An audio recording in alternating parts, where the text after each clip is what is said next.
Medok'tan Garcinia Gel 8'de sağlığı sunar. 8'de sağlık kaldığı yerden devam ediyor. Şimdiki konuğumuz psikoloji, çocuk gelişimi ve aile terapisti uzman psikolog Aysun Turan. Hoş geldiniz. Teşekkür ederim. Hoş geldiniz. Teşekkür ederim. Nasılsınız? İyiyim. Siz nasılsınız? Bizler Sağ de olun, iyiyiz. çok Sağ olun. teşekkürler. İlk sorumuzla başlayalım. Çocuk ergen çağımızın sorunu haline gelen dikkat bozukluğu ve hiperaktivite bozukluğu nedir diye başlayalım. Dikkat eksikliği ve hiperaktivite bozukluğu gerçekten çocuk ergende ciddi anlamda çağımızın sorunu. Ailelerin kabusu, öğretmenlerin ciddi anlamda sıkıntı yaşadığı bir sorun. Evet.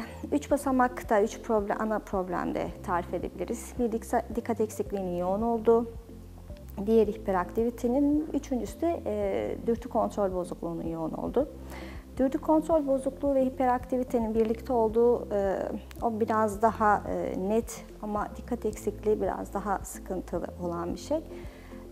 Dikkat eksikliği yoğun olanlarla diğerleri ikisinin komorbid olanları da var.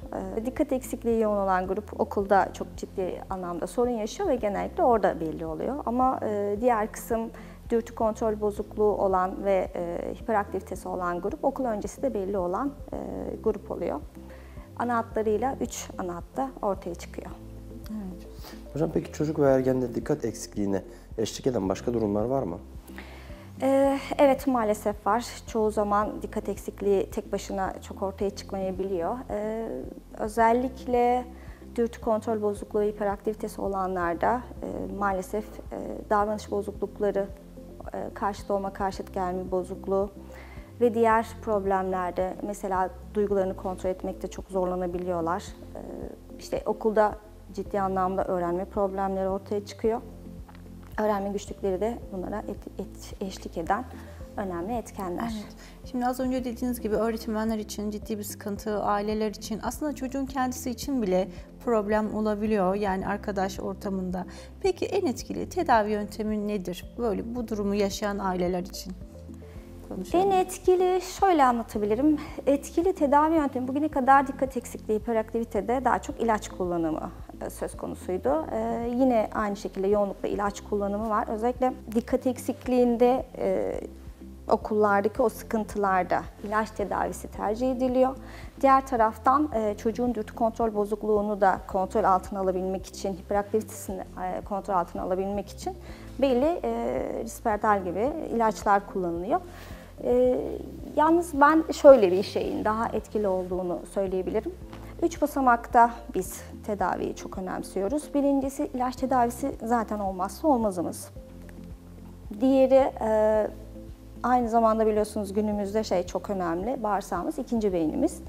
Biz diyet de tavsiye ediyoruz ama yoğunlaştığımız psikolojik bir destek de alınması gerekiyor. Çocuğun dikkat eksikliğiyle, dürtü kontrol bozukluğuyla baş edebilmesi için ciddi anlamda yoğunlaştırılmış bir psikolojik tedaviye ihtiyacı var. Çocuk bilinçli farkındalığına varıp bununla birlikte nasıl baş edeceğini, çevresiyle nasıl uyum sağlayacağını bu şekilde öğrenerek böyle devam etmesi gerekiyor. Hocam şöyle konu dağılmadan hemen ek bir şey sormak istiyorum. Bu ilaç tedavisinden bahsettiniz. Bu sıkıntıyı ortadan çözen bir tedavi mi yoksa o süreci kolaylaştıran bir tedavi mi? Yani ilacı bıraktığımız anda çocuk eskiye mi dönecek hep? İşte evet, zaten en büyük problem bu dikkat eksikliğinde. İlaç tedavisini bazen çocuklar reddediyor, kullanmak istemiyorlar. İlaç ağır geliyor, sorun yaşıyorlar. Ben tamamıyla az önce bahsettiğim üçlü komorbid tedaviyi tavsiye edebilirim. İlaç tedavisi bir noktadan sonra artık çok önemli olmuyor. Çocuk dikkatinin hangi noktada koptuğunu, neyi nasıl yaşadığını, nasıl deneyimlediğini, okuldaki yaşadığı sorunları, dikkat eksikliğine eşlik eden davranış problemleri ve benzeri şeyler varsa bunların her birisi ilaç tedavisiyle maalesef bir yere kadar gelebiliyor. Bir noktadan sonra çocuğun bilişsel davranışçı terapiyle kendini tamamlaması gerekiyor. Nasıl baş edeceğini öğrenmesi gerekiyor.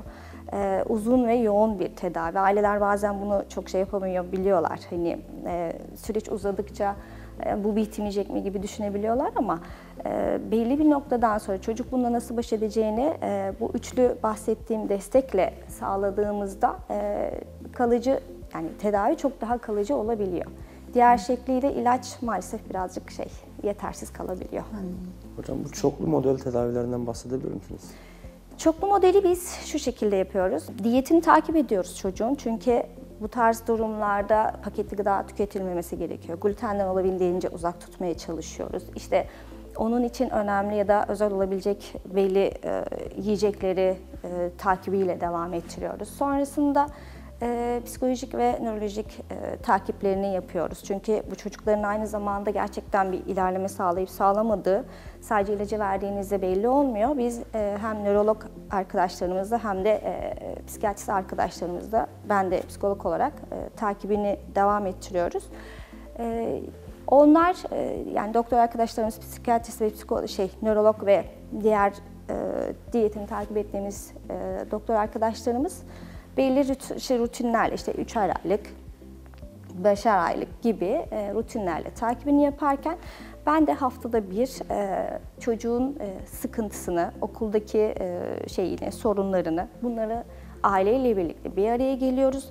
Birlikte bunun üzerinden geçiyoruz. Hatta öğretmenleriyle, okuluyla da iletişim halinde kalıp davranış problemi varsa bunları da ekleyerek birlikte bir liste halinde teker teker üstünden geçerek bunları atlatmaya çalışıyoruz. Yani bahsettiğiniz tedavi aslında bütüncül bir tedavi. Evet. Tek başına ilaç ya da tek başına diyet gibi değil. Hepsi yani her çerçeveden bir bütün olarak birbirini destekleyen bir tedavi şekli.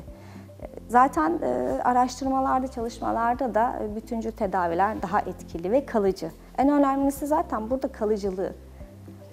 Yani ilaçla bir noktaya getirebilirsiniz, diyetle belki bir noktaya kombine getirebilirsiniz. Kombine tedavi öneriyoruz o zaman. Tabii isterseniz de istemeseniz de bütüncül almak zorundasınız. Hatta çocuklarla ilgili bu ailelerden çok sık duyuyorum. Bütün beyinli çocuk, bütüncül bakış açısı, işte bütüncül tedavi.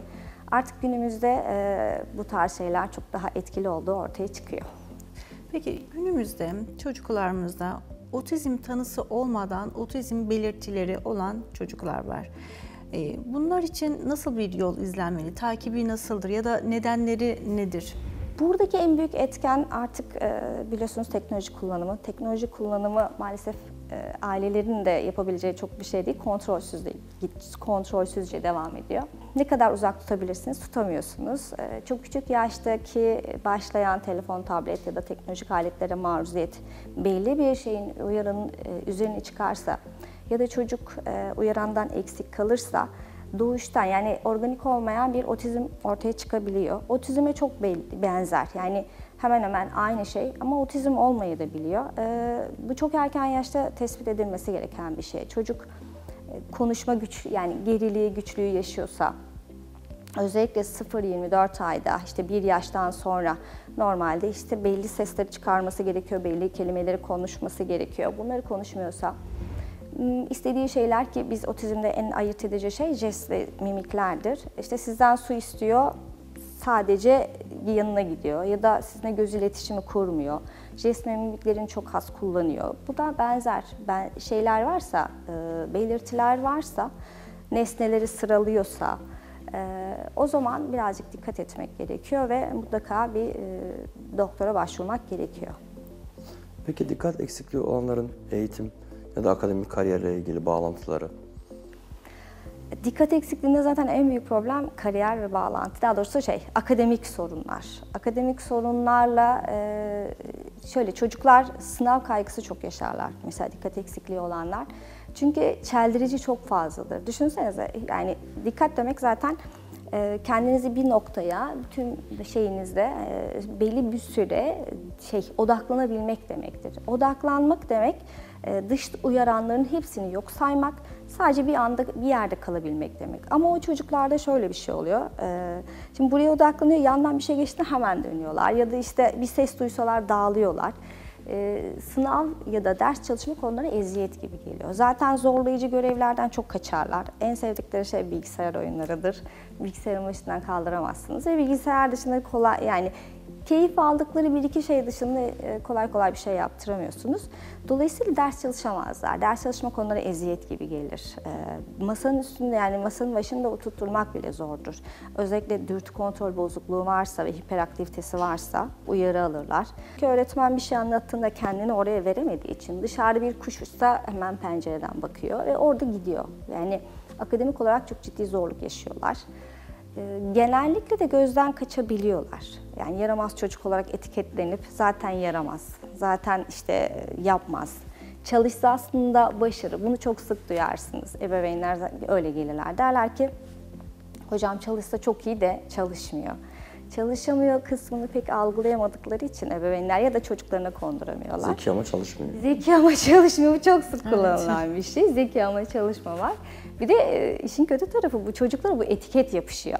Yani bu etiketi yapıştırdığınızda çocuk da bunu kabul ediyor. Diyor ki ben zekiyim ama zaten çalışmıyorum.